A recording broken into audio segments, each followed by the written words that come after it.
کے بعد جو سورہ ہم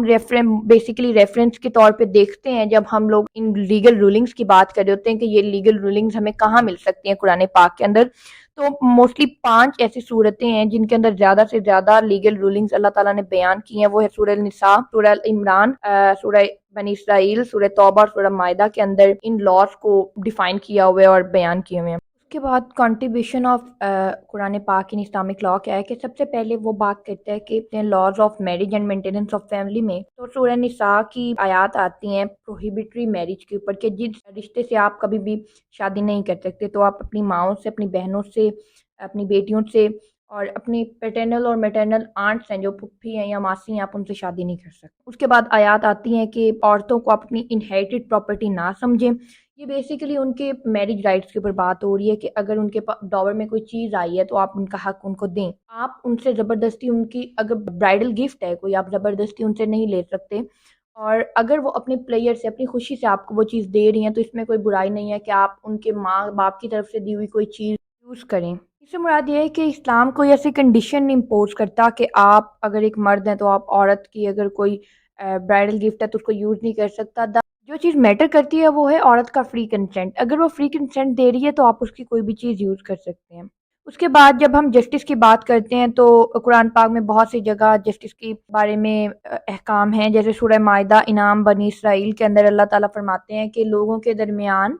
درمیان فیصلے انصاف سے کرو. جیسے صحابہ رضی اللہ تعالیٰ عنہ کو بھی حضور پاک صلی اللہ علیہ وسلم ہمیشہ آرڈرز دیتے تھے کہ اگر آپ نے 2 لوگوں کے درمیان فیصلہ کرنا ہے تو آپ دونوں کے کوشچنز اور ایشوز سنیں گے. ایسا نہیں ہو سکتا کہ آپ ایک بندے کے ایشوز سن کے تو اس کے حق میں فیصلہ دے دیں. جب تک آپ دوسرے کے ایشوز نہیں سن سکتے تو آپ فیصلہ کیسے دے سکتے ہیں؟ تو یہ انصاف کی سب سے پہلی کنڈیشن ہوتی ہے. اس کے بعد ڈیفیمیشن کے ریگارڈنگ قرآن پاک میں کیا احکام ہے؟ ڈیفیمیشن ہوتا ہے کہ آپ ایک بندے کی ریپوٹیشن کو ہرٹ کرنے کے لیے اس کے اوپر فالس کلیم کرتے ہیں، فالس چارجز لگاتے ہیں جو کہ آپ پروف نہیں کر سکتے ایویڈنس کے ساتھ، صرف اس کی ریپوٹیشن کو خراب کرنے کے لیے. تو ڈیفیمیشن کے اللہ تعالیٰ قرآن پاک میں فرماتے ہیں کہ اگر ایک بندہ ایک عورت جو باکردار ہے اس کی موڈیسٹی کے اوپر، اس کے وقار کے اوپر فالس چارجز لگاتے ہیں اور وہ 4 گواہ لانے میں قاصر ہیں، وہ نہیں لا سکتے 4 گواہ، تو ان کو سزا دی جائے گی، کوڑوں کی سزا لگائی جائے گی نا. قرآن پاک میں تو یہ ہے کہ انہیں کوڑوں سے سزا دی جائے گی، کوڑے مارے جائیں گے اور ان کے ایویڈنس کو بھی ریجیکٹ کر دیا جائے گا. اس کے بعد قتل کے ریگارڈنگ قرآن پاک میں آتا ہے کہ آپ کسی بھی انسان کو قتل نہیں کر سکتے کیونکہ اللہ تعالیٰ نے سب کو بنایا ہے، اور کسی کو قتل کر بھی رہے ہیں تو وہ through due process of law ہونا چاہیے. آپ کے پاس کوئی ایسی اتھارٹی ہونی چاہیے کہ آپ اگلے بندے کو قتل کر رہے ہیں تو یہ آپ کو اسٹیٹ نے پاور دی ہو قتل کرنے کی. جیسے اسلام کے اندر صرف 3 کنڈیشنز پہ قتل واجب ہے. پہلا ہے کہ ایک بندہ جو شادی شدہ ہے وہ زنا کر رہا ہو، دوسرا ہے کہ اگر کوئی بندہ شرک کر رہا ہو، تیسرا ہے کہ اگر کوئی بندہ مرتد ہو جائے، مطلب وہ پہلے اسلام فالو کرتا تھا اور اس کے بعد اس نے اپنا مذہب بدل لیا اور اسلام کو جھوٹا مذہب کہہ کے منتقل ہو گیا اس دوسرے مذہب کے اندر، تو وہاں اس انسان کا قتل واجب ہو جاتا ہے. لیکن اس میں بھی کنڈیشن یہ ہے کہ اللہ تعالیٰ فرماتے ہیں کہ آپ یہ نہیں ہو سکتا کہ کوئی بھی بندہ اٹھائے اور جا کے اس انسان کو قتل کر دیا. قتل صرف اس صورت میں ہو سکتا ہے جب آپ کو پاور دی ہو، اسٹیٹ نے ایک اتھارٹی دی ہو قتل کرنے کی اس انسان کو، تو آپ کر سکتے ہیں. مطلب یہ اسٹیٹ کی ذمہ داری ہے کہ وہ اس بندے کو سزا دے، اس بندے کو قتل کرے، نہ کہ کوئی بھی انسان ایسا کر دے. اس کے بعد جب ہم کرمنل اور پینل لاز کی بات کرتے ہیں تو اس قرآن پاک میں بہت سے ایسے پینل لاز کا ذکر ہے جن میں سے سب سے کامن اگزامپل یہ ہے کہ چوروں کا ہاتھ کاٹنے والی. قرآن پاک میں ہے کہ اگر کوئی بندہ چوری کرتے چاہے وہ مرد ہو یا عورت تو اس کے ہاتھ کاٹ دیے جائیں. اس ایگزامپل میں آپ یہ والی روایت بھی لکھ سکتے ہیں کہ جب حضور پاک صلی اللہ علیہ وسلم کے پاس قریش کے ایک قبیلہ کی عورت آئی جو کہ ایک رچ خاندان سے تعلق رکھتی تھی، انہوں نے چوری کی تھی، تو ان کی سفارش آئی کہ ان کے ہاتھ نہ کاٹے جائیں کیونکہ یہ ایک اعلیٰ خاندان سے تعلق رکھتی ہیں. تو حضور پاک صلی اللہ علیہ وسلم نے فرمایا کہ اگر اس کی جگہ میری اپنی بیٹی فاطمہ بھی ہوتی تو میں اس کے بھی ہاتھ کاٹ دیتا، بیکاز یہ آرڈر تھا اللہ تعالیٰ کی طرف سے. اس کے بعد جب سکسیشن اور انہیریٹنس کی بات آتی ہے، قرآن پاک میں آتا ہے کہ مرد اور عورت جو اپنے پیرنٹس اور اپنے نیئر ریلیٹیو سے لیتے ہیں، جو ان کا حصہ بنتا ہے ہیریٹیج کے اندر، چاہے وہ چھوٹا ہو یا بڑا ہو، اس کا شیئر قرآن پاک میں پہلے سے مینشن ہوا ہوا ہے اور اس کو اس کے اکارڈنگ دینا چاہیے عورت اور مرد کو حصہ. سورہ نساء اور بقرہ کے اندر اس کی ریگارڈنگ شیئرز بیان کیا ہوا ہے۔ قرآن پاک میں آتا ہے کہ اگر فرق نہیں پڑتا کہ شیئر چھوٹا ہے یا بڑا ہے، جو ماں باپ نے چھوڑا ہے وہ بچوں میں تقسیم ہوگا۔ پراپرٹی رائٹس جو تھے نا اسلام کے اندر، وہ سب سے پہلے عورت کو ملے ہیں۔ جتنے بھی پہلے مذہب تھے وہ عورت کو پراپرٹی رائٹس نہیں دیتے تھے، اسلام نے آ کے عورت کے پراپرٹی رائٹس کی حفاظت کی۔ بے شک شیئر کے اوپر کرٹیسزم ہے،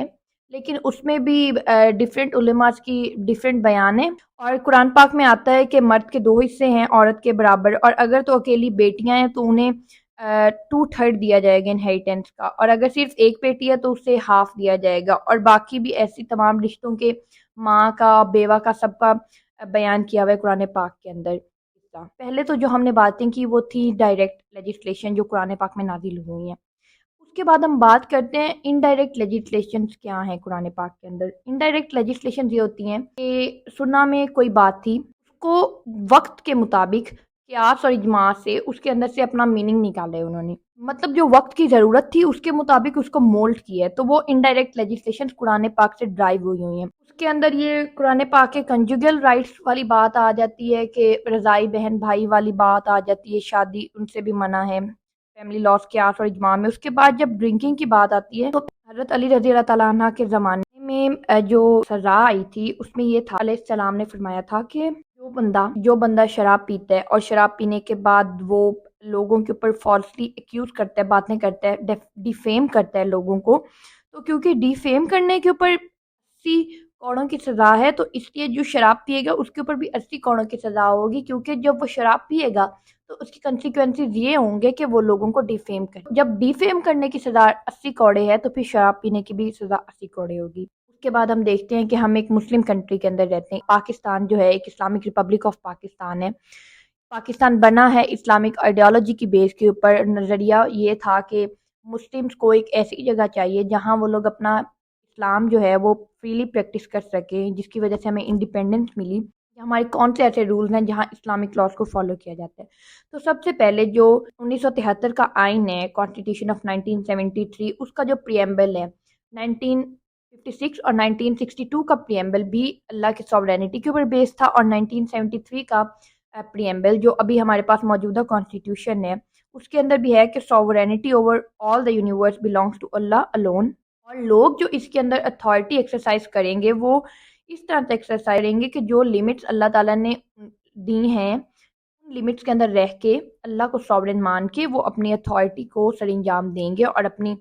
پاور اس طرح سے یوز کریں گے ان لمٹس کے اندر رہتے ہوئے۔ اس کے بعد جو آرٹیکل 227 ہے کانسٹیٹیوشن کا، وہ کہتا ہے کہ جتنے بھی لاز ہیں پاکستان کے کانسٹیٹیوشن کے اندر، جتنے بھی آرٹیکلز ہیں، جتنے بھی لاز ہیں باقی، وہ سب کو کنفرم کیا جائے گا انجنکشنز آف اسلام سے۔ کوئی ایسا لا پاکستان میں نہیں بن سکتا جو ہولی قرآن اور سنہ کے خلاف ہو، جس کے لیے فیڈرل شریعت کورٹ کا کام یہ ہے کہ اگر کوئی لاز ہمارے جو آرٹیکلز وغیرہ ہیں یا جو ہمارے بلز وغیرہ بھی ہوتے ہیں ان میں کوئی بات ایسی آتی ہے، کمیٹی ایسا کہتی ہے کہ یہ ہمیں لگ رہا ہے کہ اسلام کے خلاف ہے، تو انہیں ریویو کیا جاتا ہے، اور اگر وہ اسلام کے خلاف ہوتے ہیں تو انہیں اسلام سے کنفرم کیا جاتا ہے اور انہیں کنفرمیٹی میں لے کے آیا جاتا ہے۔ کوئی لا ایسا پاکستان میں نہیں بن سکتا جو اسلام کے۔ اس کے بعد حدود آرڈیننس جو ضیاء الحق کے دور میں آئی 1979 میں، وہ بھی اسلامک لاز کے اوپر بیس ہے۔ اس میں بیسیکلی اسلامک پنشمنٹس ہیں ساری، اتنے وٹنس ہوں گے، اگر ریپ کیس آ گیا ہے تو اسلامک پرنسپلز کو دوبارہ سے ریویو کیا گیا تھا پاکستان کے لیجسلیشن کے اندر۔ اور جیسے میں نے آپ کو بتایا کہ فیڈرل شریعت کورٹ 1980 بھی ایک اسی قرآنک لیجسلیشن کی ایگزامپل ہے۔ تو